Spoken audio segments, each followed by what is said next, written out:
Hello there, everyone. Very good evening, and welcome to the Waran Shanmugam show.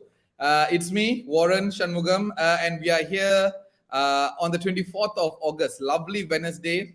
I know it has been raining quite a bit. KL flooded, cars were destroyed, trees were destroyed, and all that. But yet again, we are here in this lovely evening, 8 p.m., to meet and greet someone very interesting. But before I can do that, right, I have got this video that I was looking at with regards to coaching. Tony Robbins, he was talking about something very interesting, and I would like to let you watch this. Stay tuned, guys.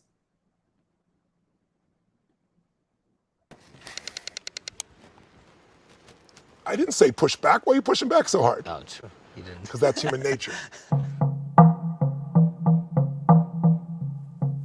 What do you think is your greatest competitive advantage right now? Where do you think you are in the life cycle of your business? Most people's plans don't get implemented because they're too complex. I always tell people complexity is the enemy of execution. Tell me who your ideal client is right now. Sure. Our competitive advantage is simple: supply chain.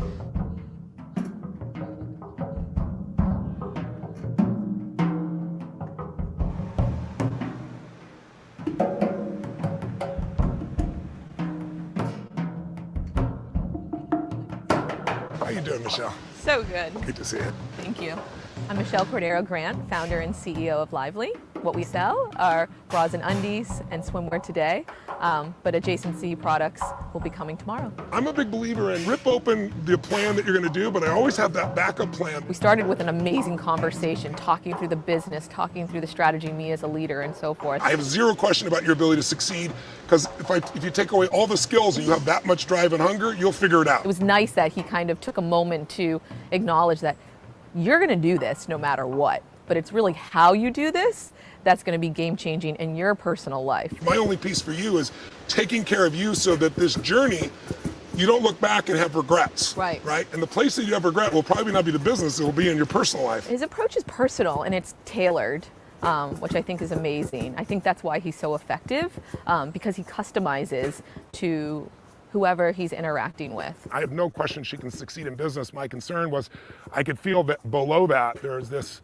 lack of fulfillment and enjoyment, even though she's busting her tail. And my goal in life is not only help people achieve more, my goal is helping people have life on their terms. Tell me what are you going to go back with, and tell me what questions you might have or how I might be able to help. Quite frankly, when I started the week, I thought I was going to be asking him more for business advice. But as I kind of went through the course of the journey, it changed because I really embraced what he says about it being 80% psychology and 20%, operations. And so I started to lean into that. So 80% psychology and 20% operational. Interesting fact, isn't it? So if you want to know more about this, let's bring it on. Yeah, we have got with us this lovely speaker. She has been in different parts of the world for the many years, and now she's back. Thank God she's back in Malaysia, because she is here to help us develop ourselves and also help whoever it may be who needs help in ways that you could never ever imagine. So her name, Vimala Supaya, and she's an award-winning 101 top global executive coach.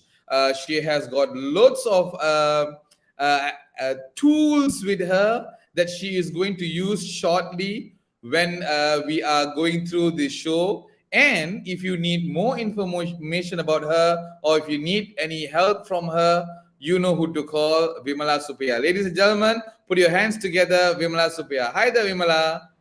Hi, Warren. My God, what an introduction. Indeed. I am so honored. I'm so happy that you are here on board with us in this Waran Shanmugam show tonight, because I have seen things that you have done. I have heard lots of people talk about you, and here you are in my show. So thank you so much, ma'am. Thank you. Thank you for inviting me. I hope I can live up to it. Definitely. How was your day today? How was it? Yeah, interesting day because, I'm going to share it. I became a warga emas in the health sector, Malaysian health sector. Something to celebrate, I suppose. I think I need to ring my sister and tell her as well. I had a minor health issue, but I had been last year I fell down, broke my ankle, but all good. But I think it's just some of the arthritic, some changes. And I'd had this pain from June. But like everything, you keep putting it off. So I said, well, I'm going to test out, what the health sector, the clinic kesihatan is all about. So I went. It took a long time, but it was brilliant. Nice. Absolutely brilliant. Nice. I got all the care I needed. I didn't have to pay 1 cent. Lovely. I was like asking them, you sure you don't want me to pay you anything? Well, Vimala, welcome to Malaysia again. Thank you. Yeah, so let me dive straight to the topic of the evening, the power of coaching. Now, everybody speaks about coaching, and I won't use the word coaching is used loosely. Coaching is still something that is up and above. Why do I say that? Is because a lot of people still do not know what coaching means. Of course, everybody. I was talking to you earlier, and if you throw a stone, you were definitely the coach. But the thing is, we want to know before we go deep into other matters, What is coaching? What is the power of coaching? If you can just share with us, Vimala. Okay, thank you for that. I always try to explain coaching by saying, remember when you were little and you were trying to tie your shoelaces? Of course, nowadays it's different, but Uh, who was next to you, uh, trying to tell you how to tie your shoelaces? Either you got one wallop because you couldn't do it, master it, or there was somebody patiently teaching you or guiding you or mentoring you. So these are the words I'm using. So that's what coaching really is. It's really where I partner with a client and it's a relational business, yeah. And I partner with my client to get my client from A to B, or to get my client to be the best version of themselves. So coaching really came about, the coaching that is in organization and in business came about from the sports world. So we all watch football, tennis. We see a coach, but we never see the coach. We only yeah. see the players. So a coach is really somebody. So coaching is where you are there to partner with your client, but it's not about you. It's about making your client achieve whatever goal that they come to you to achieve. Yeah, so sounds very simple. You spoke about guiding, coaching, and also mentoring. Now, are there any differences, major differences, or pretty much they are in the same platform? There are differences, mentoring and counseling. They look backwards, like counseling, it look at your childhood and what actually happened to you to be able to be where you are to move forward. So, Mentoring is, yeah, yeah, go ahead. Go ahead. coaching is really future focused. So we Okay. don't look at what has happened to you before. We look at what is the issue on the table Okay. and how you can move forward. Nice, nice. So, Vimala, we always talk about coaching in an organizational setup, Yeah. where there's always your superior, your supervisor, your boss will say, you know what, there are certain skill set that you need to do. So, therefore, they will set a coach for you as a staff so that you can perform. Now, how does that coaching helps a person in an organization to become better? Thank you for that. Yes, that's what I do. I coach people in organizations. So coaching, once you become a trained coach, a certified coach, you can go into any niche you want. Yeah, you can be a life coach or a sales coach or a business coach or a leadership coach. So in the niche I work in is executive leadership coaching. Okay. So that means that companies will say, we've got, sometimes it's just one to one, yeah? So one person, and that one person probably has an issue, say something to do with their communication with the team. They are not able to be much more EQ, much more human like. And we know many leaders who are very autocratic, yeah? And that might not be helping the team. So they might need a coach. So I sit in front of them to make them more human in Ah, their work. Yeah. nice, nice. Yeah. And the other way is I get maybe 7 of them. Yeah. So it's real.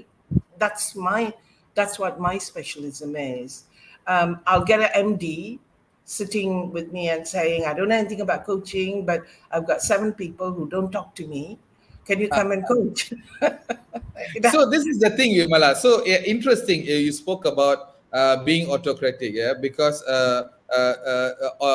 some leaders are somewhat authoritative. Why? Simply because they that's all that they know. That's the way that they know. It's not because they want to be like that. Because they don't know any other ways. Now, going back to coaching, the reason why I asked you about coaching in an organizational setup is this.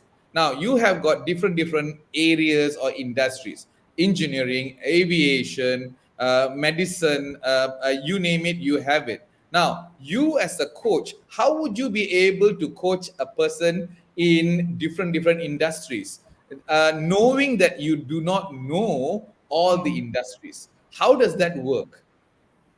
That's a great question because, I remember being in my coach training and my coach master telling me, you don't have to be an expert in anything.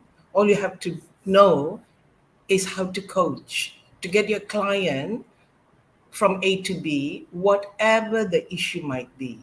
So my background is I trained as a nurse, worked in hospitals, and then I went into a management strategic role. So 30 years in the health sector. So when I came to coaching somebody in a industry, manufacturing industry, I didn't know anything about what they were doing, except that they kept telling me they make this tube, and I had no idea, but I had to coach them. Because the issue was not about me knowing what is the product that they're manufacturing, but it was why they weren't performing to the level of having to meet a productivity target. So, so, so I don't have to be a specialist in understanding how manufacturing sector works. All I'm there to do is to meet the requirement. So there is a word called coaching agenda or coaching issue. So I go in and I do discovery to find out what is it they want me to coach them on. And that's crucial. That's very important. You have, Interesting. yeah, you have to determine what is it that they want me to coach them on. Lovely. You see, it is all individual, yeah. It is not about a broad way of coaching a bunch of people. Everything is customized Yeah. on an individual basis because Yeah. everyone operates differently. Ladies and gentlemen, the Waran Shanmugam show is what you're watching. We have got guest speaker Vimala Supaya, and she is here to talk about the power of coaching. Now, coaching has got different names to it. We will explore more. But before that, Vimala, let me see some of the comments, or rather, let me show you some of the comments that is appearing. Rajwin is saying, well done, Warren and Vimala Supia. Hi there, Rajwin. Then we have got a LinkedIn user says, hi, Warren. Hi there, LinkedIn user. We have got Jay Kannan who says, keep rocking, Warren. You got a futurist in today. Yes, looking forward for some great stuff from her. Yes, indeed, futurist. Now remember, Vimala, that's something that we need to talk about, yeah?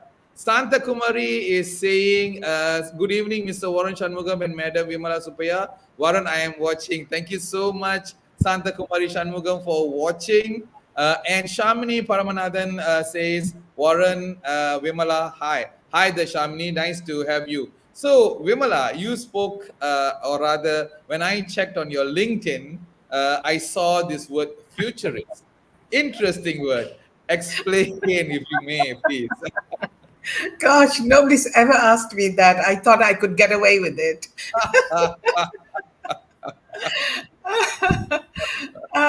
When I came to looking at what, especially, I've done many things. My last position and role today is coaching, and I love it. And when I came to looking at what am I coaching people for, it's really that I'm coaching to start with for people for change, And so I looked back all my career, and I realized that I have always been not only myself as a changing person, because I've evolved from where I came to where I am today, but also I've always worked with people either in nursing or in my strategic role. Then in my kindergarten business, and now as a coach, I am managing change for people. But so I then kind of looked at what is it that I bring to my area work, and I realized that I've got quite a lot of, and I don't want to sound arrogant or anything like that. I have wisdom that I have acquired, knowledge and skills and experience and expertise. And I also have lived 30 years in UK. So coming back home was also an interesting experience. Um, and so I kind of looked at what is it that I bring to the current status. And I bring a kind of a wisdom and experience, but I'm really towards looking at the road ahead of me, and thinking, who are the people I'm going to impact as a change agent? So that's why I thought, okay, let me brand myself as a futurist, but also I'm of a generation where the road in front of me is getting shorter. so so so I can kind of say I'm a futurist because my work is now and the future is in front of me. Lovely, lovely, lovely. I mean, that itself is inspiring. Yeah. So, ladies out there, if you think that you are old, well, think again, ladies, because there's no such thing as old. There is always a pathway right in front of you waiting. The question is, what do you want to do with that? Long shot, we don't know, with the path that is available, exists right in front of your eyes. And that's what Vimala is talking about. Vimala very nicely said. And this is about empowering women. And you spoke about it very nicely because a lot of people, especially women, whom I have met so far, speaks about how they always talk about how they think that there is no light at the end of the tunnel. So how do they then become better? How do we put that light on, lit that light on? So this is how it's supposed to be. Now, going back to this coaching, right? How coaching have helped you on a personal scale? Yes, that's amazing question, as I said, I trained as a nurse, I worked in nursing, nurse management, and it was an evolving process to be more empathetic because the feedback I've always got is that when I'm coaching, say in a practice session, that I come across very empathetic, but not too soft, if you know what I mean. Because in coaching, you do all of that, but you have to be also in a challenging place to make your client shift. Yeah, it's not coaching is not a cozy conversation, right? So all these kind of qualities of being empathetic and serving is what I bring to coaching. I am there to serve. I'm there to serve my client. And the coaching space I enter with my client, I always say this, it's a sacred space because I am there for my client. I'm not there to tell or sell or anything like that. So it's really a space where you enter with your client to empower your client, to bring the best out of them, to to to be a shining star. They might come to me and say, oh, I've got all these difficulties and challenges. And the coaching process is where they end the process by being the best version, by being empowered to be able to go forward. So that's the beauty of coaching. Yeah, very nice. And you spoke about sacred space here. I have got this question. Now, when you do coaching, there is a tendency for a particular person, your Yeah. coachee, to Yeah. open up. Now, when Yeah. they open up, there is a tendency also for them to speak about something that can be very dangerous, or something that can be of an issue for the employer. Yeah. Now, you as a coach, I know you are bound to be confidential. Um, uh, how much confidentiality would you adhere here when you know that the matter that the coach is talking about can be somewhat not so good for that particular company? Yes, that's why, coaching is between me and my client.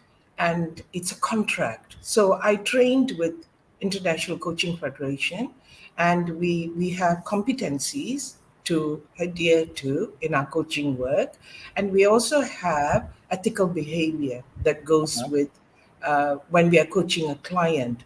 So when I enter into the coaching process, if it's an MD asking me to coach my client, and the client has an issue, the employee, it could be a leader, could be a manager. The one thing that I have to do is do a contracting process, Okay. and excuse me, and I have to inform the MD or the person who's commissioning me to coach, and we call them sponsor. I have to inform them that this is a confidential process. Don't ask me, but just trust that I will do what you are expecting me to do, and Okay. you will see the difference. Having said that, I do set up the first meeting, which is a three-way meeting, so that there's transparency. Then I do coaching. Then I have a mid evaluation process where we all come together, and MD can give me feedback saying, I really seen a lot of change in my manager. And the manager can also say, it's really helped me because I can see some of the blind spots that I had. And then there's a final evaluation. So that way, the MD doesn't get any information, because trust is crucial in coaching. I say Nice. if there's no trust and rapport, there's no coaching. So Lovely. I meet my client first to build that trust and rapport, because they have to open up. Interesting, interesting. Ladies and gentlemen, the Waran Shanmugam show is what you are watching. Please have a gulp or two, Vimala. Thank And you. and you are watching the Waran Shanmugam show with Vimala Supaya. She is a top-notch coach, and she have helped so many people out there. She is here with us talking about the power of coaching and many more other stuff about coaching itself. Now, I have got a couple of comments. Rajwin says, Vimala, you rock. Yes, indeed, Vimala, you rock. Shamini says, very true indeed. And she also says, shift their mindset. Yes, Yes. shifting their mindset. So, the question that I have here with Shamini's comment is this: how do you, yeah, correct. I just saw something. Rajwin says, coaching is a paradigm shift. Yeah. Well said, Rajwin. So, shifting your mindset. Question that I have is this: can coaching help shift mindset? Yes, otherwise I won't be working. I won't be getting paid as a coach. Okay. So coaching is really in the work that I do, uh, shifting mindset, changing behaviors, because they come to me with maybe a behavioral, uh, I don't want to use the word flaw, but a behavioral gap or a Okay. blind spot.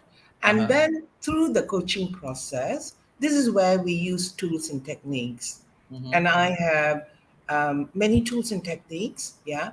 But coaching is actually an amazing process.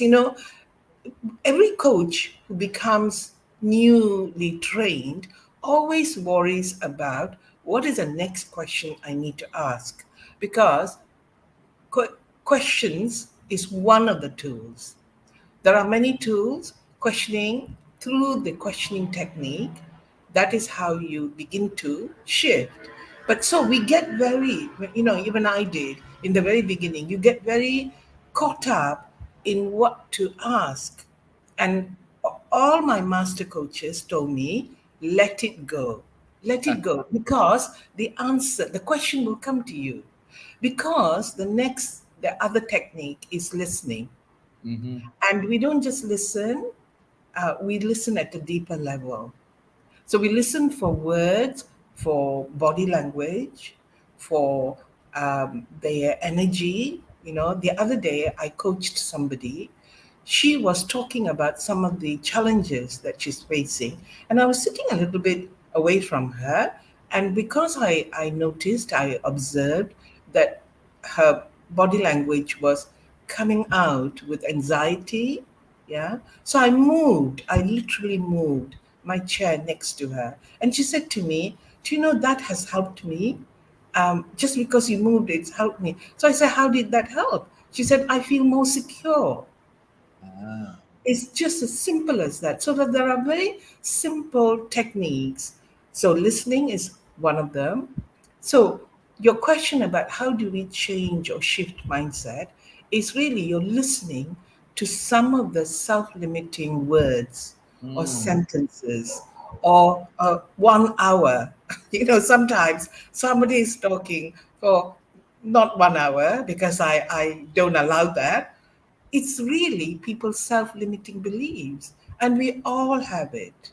But in coaching, that's what I'm listening to. And then I have to shift them from I can't to I can. nice. But it comes from them. In coaching, we don't tell anything. I don't speak much, but my client speaks a lot because Nice. I've asked a question, an empowering question. Lovely, lovely. So there you go, ladies and gentlemen. Coaching does help. It helps you become better, and that's the reason why the process of coaching is there available for each and every one of us. You need to be able to, or rather, trust the process. That's the most important thing. Once you trust the process, trust your coach, and I think you will be able to get at least somewhat changes that you really need. Now, talking about coachee, have you ever had instances where coachee becomes aggressive? Oh Laughing gosh, that's is very something. good. Yeah, Yes, go ahead. I'm going to share a real situation. I had this number of clients, number of managers. They were first level managers Mhm. of a Fortune 500 company. And coaching often is not often understood because the client is coming and sitting in front of you with a lot of issues.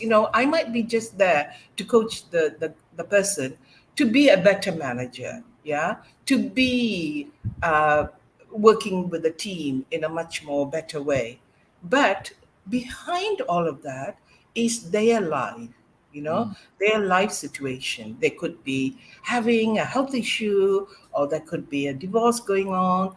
So this is a real thing, yeah. So this client the manager sat in front of me, and he was kind of not allowing me to coach him. And this is what I say, running me around the circle or down the rabbit hole. So I have to pick all that up. But what happened is that he actually went to HR and said, "I don't want to be coached by Bimla anymore." So HR then said, "Oh my God, why? What happened?" And he said, and this is the truth, he said, "She reminds me of my mother-in-law." And I'm sorry, honest, I'm laughing. it really did happen. And when that was said, I took it quite badly as well because a coach doesn't want that feedback, right? Yeah, So yeah, yeah. we had to explore as to why he said it, Mm-hmm. and what he was going through is a divorce. And the problem with the process was his mother-in-law. He had issues with his mother-in-law. So that actually what it means is that as a coach, I'm really trying to get under their skin, in Oh, order yeah. to shift them. So when Wow. you do all of that, you not that you I want to come across as a mother-in-law, but I need to challenge, yeah, because in coaching, as I said, it's not a cozy conversation. You do all of that, but you need to shift. In order to shift behavior and mindset, you need to have a challenging process. And that's why trust and rapport is so important, because if you build all of that, your coachee will allow you to challenge them. And Mm, that's the aha moment. And yeah. that's the shift. When they That's have got that, then they flow to be the best. So that happened, yeah. Yeah. So in coaching, I also have a contract, and I say in my contract they can dismiss me, and I can dismiss them because Ah, yes, yes, yes. You see, sometimes you're coaching very toxic leaders, and my well-being is equally to be honored. yes. So I put that clause. Usually, everybody, when I go through the introductory part, right, the sponsor and the client will look at me and saying, "Oh my God, really? Am I going to be like Trump saying you're fired?" But I have to. I don't have to go through um, somebody who refuses to change, Yeah. and then I can bring in my clause saying that, well, okay, we don't have much in common here, so shall we part company? Wow, that's nice. But there is a mediation. So what happened with my client who said I remind him of his mother-in-law? So there was a mediation. Okay. Okay. So the HR or the sponsor mediates, and then we coached. I mean, I coached him, and he's brilliant now. He's doing very Ah, well. nice, nice, nice. So, I would love to hear the story of. So, you spoke about how the coachee actually wanted to terminate that contract. I would love to hear how you had any experiences of terminating the contract instead from a toxic coachee. But we will keep that for the offline session. I have got a couple of questions here that is popping, which I think is very important, and I shall ask. But before that, I've got some feedbacks also.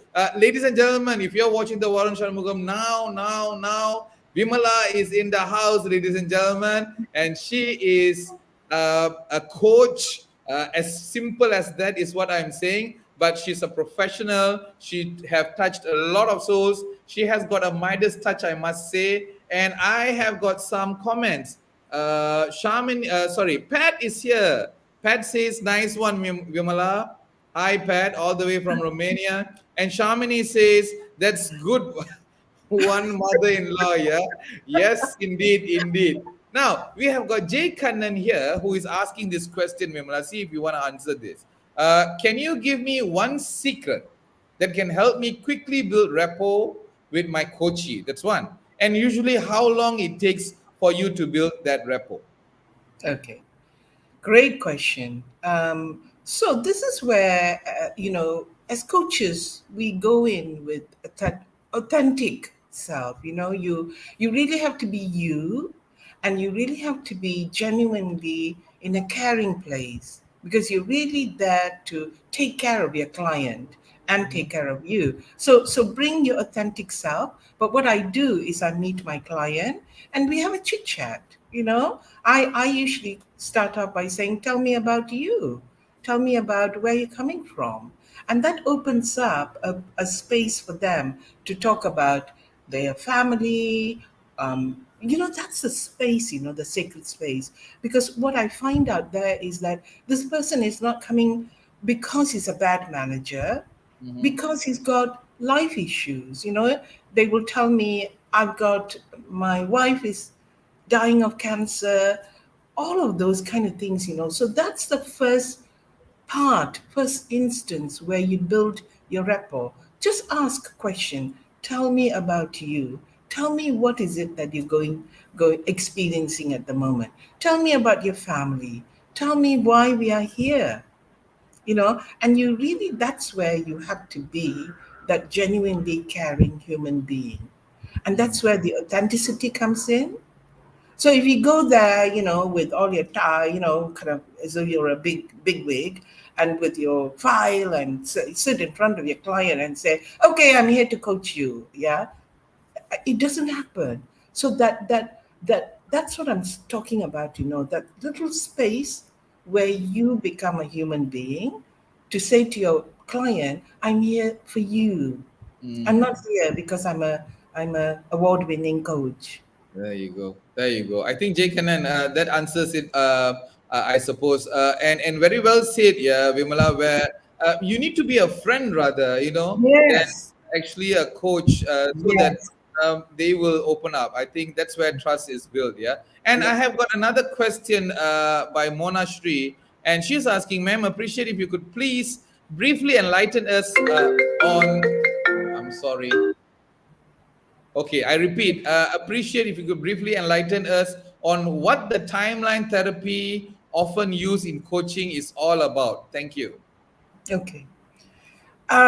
So I have to explain there are many different types of coaching. So NLP is one of them, and I don't use timeline therapy. I have to declare that, but I think in NLP they do use, and maybe some of Shamini or Pat could come in and share that as well. So there is NLP and there is coaching, and there is many tools that I use in my coaching.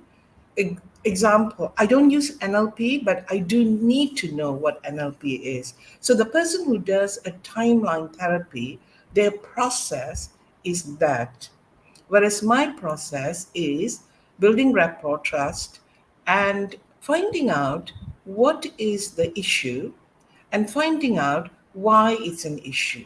So it's really in my context, I use questions, and questions are there to make person aware. It's like a light bulb. It's like, I remember my master coach telling me a question is really you're shining a torch in the dark corners of your career or your life. So you using a questioning technique to be able to get your client to have some aha moments. So to answer the question, I don't know. I don't use timeline therapy. I use maybe a kind of a session where it is more the question and the listening. But as I said, when I listen, I'm listening to self limiting beliefs, then shifting the client or moving the client by using a little bit of psychology. And again, I declare I'm not a psychologist. So I think there was a question earlier on about what if the client is really very, very difficult and they are in a life situation where they're suicidal. Yeah. Yeah. So this is given to us by the competencies. So while you're coaching, you might be coaching that manager to be a better manager, but you might discover other things, other issues. They might say to you, I feel suicidal. So at that point, I don't continue the coaching session because I'm not a counselor. So I quickly assess that my client needs psychological help, either counseling or a psychologist. And this has happened to me. I was coaching a very brilliant young man, brilliant really in every sense, but he had a lot of life issues, his background.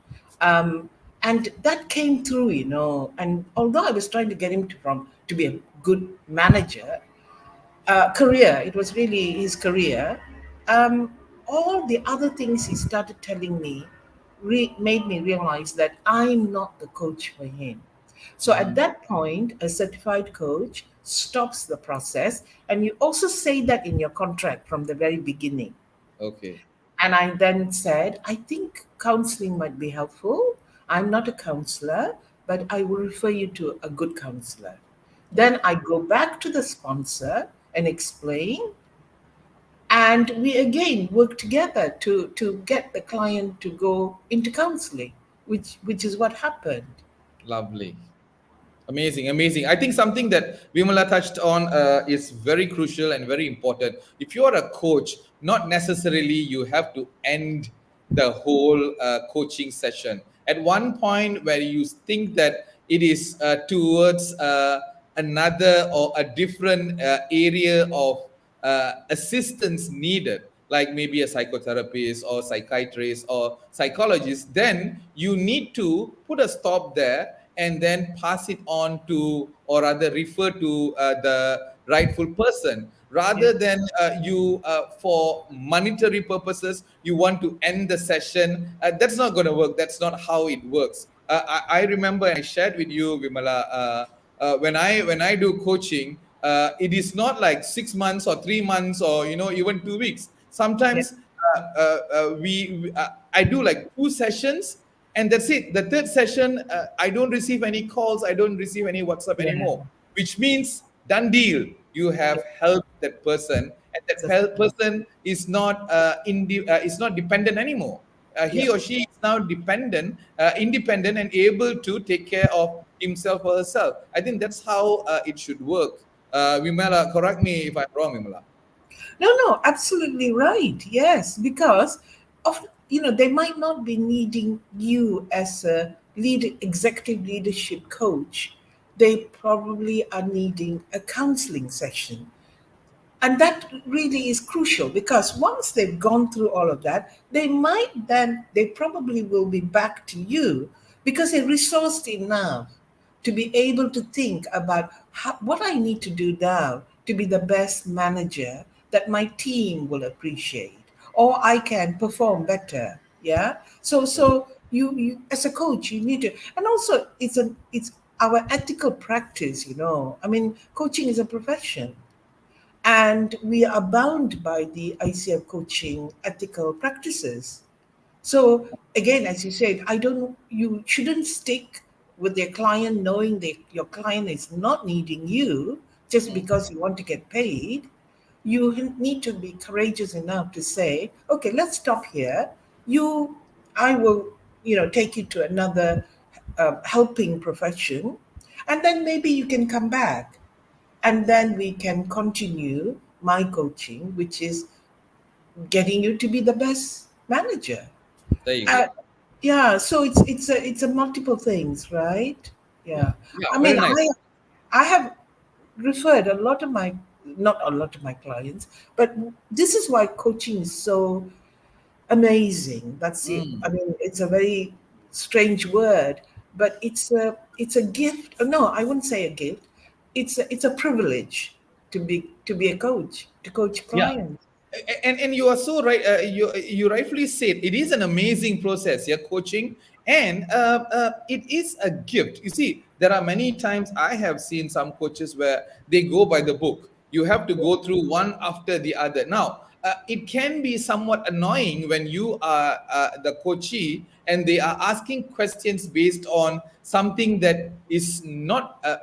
You don't feel it of a relevant to whatever that you are going through. But you need to really have that gift in coaching, whereby the listening needs to happen so deeply that when they say something, like what you said, when there are words that can be used back to ask them yet another question, then it will really dig up all the baggage that they have.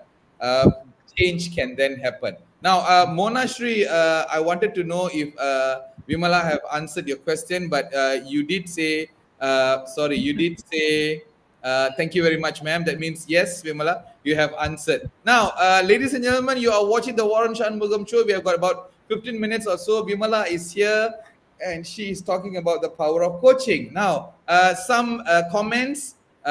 Susan is saying, amazing, Vimala, way to go. Yes, amazing indeed.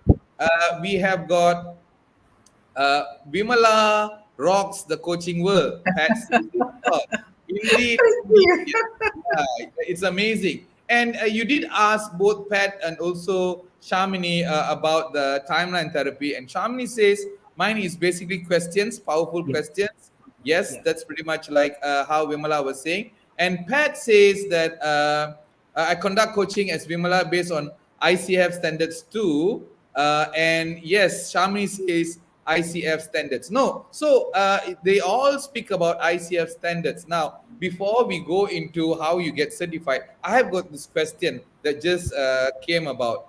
Um, if someone has got mental issues, now you spoke about how when you are coaching, there are tendencies where sometimes the coachee will say, I'm in the verge of committing suicide. But yeah. if someone has got mental health issues, can they come and get a coach instead of a clinical professional? Yes, the kind of coaching that coach would do is, I'm trying to think in the coaching world that we work. There are a lot of coaches who work with clients who are damaged, yeah, psychologically damaged, and this is I know this. They use horses, yeah.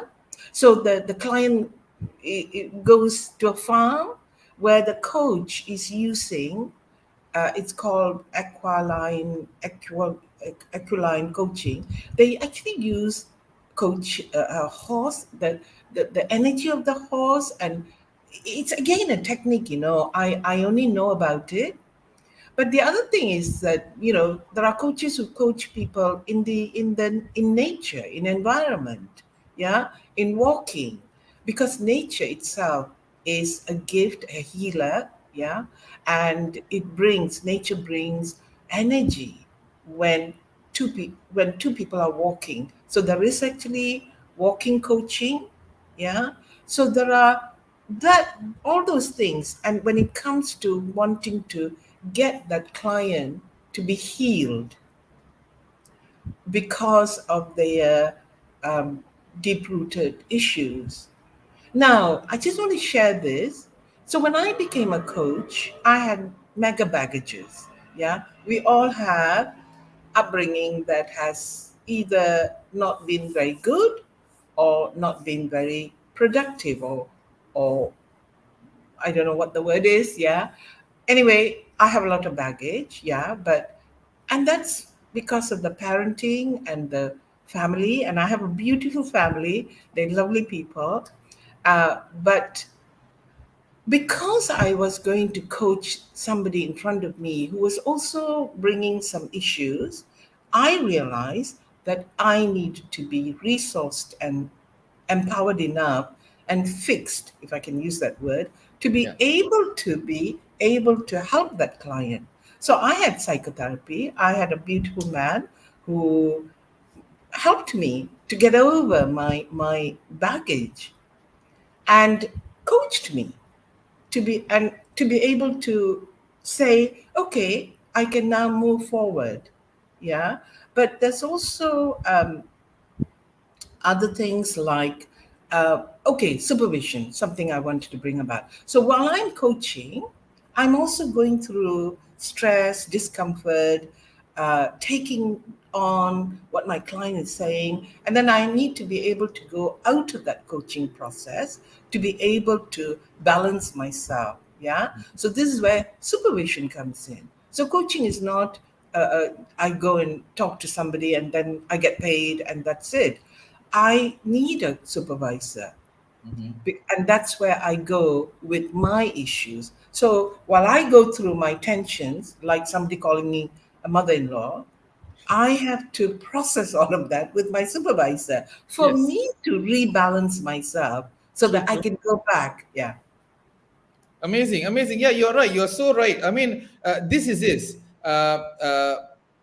We all, even though we are coaches, we still have got issues. We still have got baggage. We are not like superhuman. We have got our issues also. But the word that you use rightfully, Vimala, is resourceful. You need to be resourceful enough to be able to help your coachee. And resourceful can be a lot of things. It can be like what you said, people who are assisting you while you are assisting your coachee or your client, and many other things. You need to have all these, only then you can be a true coach. Now, talking about true coach, certified coach, how do you get certified to become a real coach now? And I'm asking you this, Vimala, because I think you and I spoke about this. You have got coaches, lots of coaches. There was one point of time where you throw a stone, you hit a trainer. Now you throw a stone, you hit a coach. But I'm not saying anything, but I just want to ask you, how do you become a certified coach? That's one. And also, if you could see in your name tag at the bottom, yeah, PCC ICF Team Coach EMCC. If you can just elaborate a little bit more on that, and also as to how one can become a coach will be a splendid way to end our show. Okay, thank you, Warren. So, how to become a coach? Go to a coaching school. So there are many, and in my case, I was sitting in Sramban, running my kindergarten, kept reading the newspaper, but Michael here, who was doing coaching, and I thought, oh my God, what is that? I know about consulting, I know about training, I know about counseling, and I hadn't come across this word coaching, believe it or not, in my previous life. So I was curious and I went and found out. I did a weekend program. And then I didn't quite understand what coaching is. That's why you need to do the training. You cannot just say, I'm a coach after reading a book or attending a weekend workshop. So I attended and I realized that, oh God, this is also complicated. So I then left Sramban, came to KL. I entered into a school, a training school for coaches. It's 8 months, it's ICF certified. It's where you learn what coaching is all about with the competencies. So that's one way of becoming. So once you complete all of that, there are exams, yeah, and you finish all of that, and you can then you have to apply to ICF to call yourself a professional coach. So certification is important. You have to pay a certain amount of money. You have to find a school which is certified by either ICF or EMCC or ICA. There are many different bodies. So that's one way. So get your certification. And once you finish your certification, and as all my master coaches have said, forget what you learned here, go coach. And that is where you have to learn how to coach. And in my case, I did, and most of us, all of us, we do pro bono work because it's a process. You need to understand how to do this process. And remember, we are newbie coaches, novice coaches. We are equally distressed. We don't know whether we're doing the right thing, but you have to do the pro bono to understand what the process is all about so you can be comfortable. And then you have to do many, many, many hours of coaching. So after your certification is credentialing. So the first credentialing is ACC. You need to have 100 hours. You have to register that with ICF and you have to go through an exam. CTA, Coach Knowledge Examination, online. And if you pass, you can call yourself ACC because ICF gives you that credentialing. So in my case, it's 500, 750 hours to become a PCC. I actually started working for a client and I was working for them for 2.5 years. And then my master coach said to me, listen, hey, listen, why are you not credentialed? So I said, yo, yes, sir, kana. So he said, go and do it. So I didn't do ACC. I went straight into becoming a PCC. Lovely, And then lovely. the one after that is master. That's 2,500 hours. Okay, so ladies and gentlemen, unless you are born a coach, get yourself certified, please, because you will learn a lot of things. Coaching is not about I sit here, you sit there, and then let's have a chat, teh tarik session. No, it's not that. A lot more, a lot more. You need to go through the process because if you know this bit about coaching, when you go through the certification, then you will have this amount of knowledge. I'm showing the screen, but it's actually very large. Yeah. Now, if you excuse me, if you want to know more about this, you can speak to Vimala. You can contact her or connect with her via Facebook. Yeah, Vimala. Yes, And and LinkedIn. And yeah. LinkedIn. And LinkedIn, yeah, LinkedIn, yeah. So fine for Vimala Supaya, you can never get lost. You will see the one and only lovely, extremely amazing coach, Vimala Supaya. And of course, we have got Shamini and also Pat Yeah. Selvaraj Akpo. Both of them are Yeah. amazing coaches. If you want to know more or if you need any help, get in touch with Shamini Paramanathan and also Pat Selvaraj Akpo. Shamini says, understanding clients' face expression and body language plays a part too. Yes, indeed. Shamni also recommends Corporate Coach Academy, and all the way from Cluj, Romania, Pat is recommending Coach Companion Romania. Thank you so much, Pat, for giving us the suggestion, and also Shamini for being there with us. Vimala, thank you so very much. It has been an amazing 1 hour journey talking about coaching. I had a lot of questions that I wanted you to share with the people out there, because a lot of people still do not know what coaching really means. But I think by now they all know what coaching means, and I'm sure you guys want to get yourself certified if you want to become a coach. So go get yourself certified, pay a little, but it will bring you loads of good stuff, and you can help another human being. Vimala, Supaya, once again, thank you so much, ma'am. I would love to meet you very soon. And thank you so much for the evening. Thank you, Warren. It's been a pleasure. I got to know you recently, and it's been a real pleasure being on your show and listening to what your audiences are asking and questioning. So thank you very much for inviting me, and it's been a real pleasure. I love talking about coaching, as you know. Oh, that I can see that very clearly. And ladies and gentlemen, I'm sure you can see that also. Vimala, thank you so much once again. Just stay in there, hang in there, and we shall leave you here. Meet again next week. Remember, you can see the flag at the back, Jalur Gemilang. Merdeka is next week, ladies and gentlemen. So Merdeka, Merdeka, Merdeka. Bye-bye.